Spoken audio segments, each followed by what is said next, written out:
What's up, Moto Buddies? Mike here from Taco Moto. We've got an IMS tank on a 23. This is the 4.5 gallon tank on a 23 plus 500 EXCF, and we have the dreaded tank rub, and so we're going to repair that with a heat gun.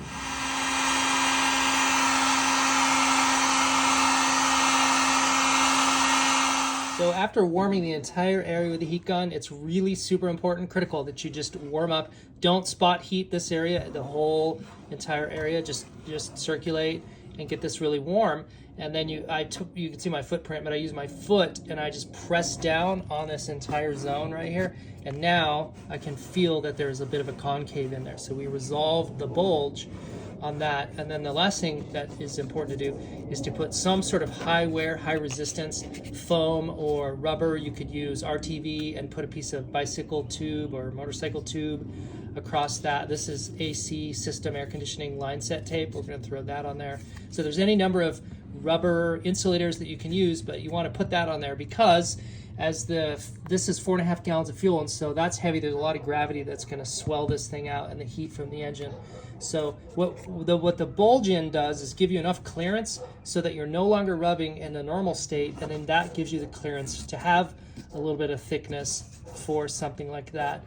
And then if it does bulge out again just because of that gravity weight, now you have a wear material in between the tank and the valve cover gasket. You have an IMS fuel tank that has the brass inserts. The side panels, your plastics are held on with these brass inserts and then screws. Very common for them to be cross-threaded.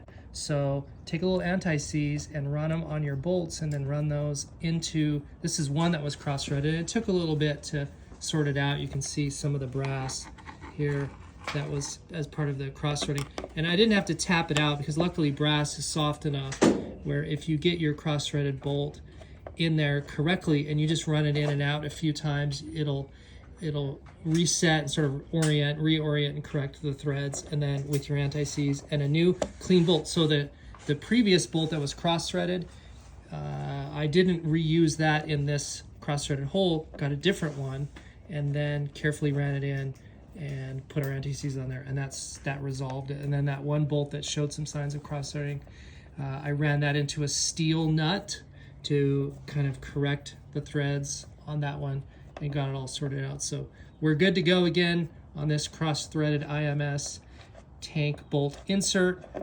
Something to be aware of and to look out for you. Another one for the IMS gas tank. So depending on what radiator guards and your bike, just different fitments may end up with a little gap. And you can fill that gap super easily. We use some nuts here. You don't have to get fancy washers or spacers. These are just some nuts that have an ID big enough for the 8mm bolt to go through. So this is that's a 6mm bolt on the inside. It's 8mm head, but it's 6mm. So that's probably like an 8mm nut, and the bolt just passes right through it, and you use that as a spacer.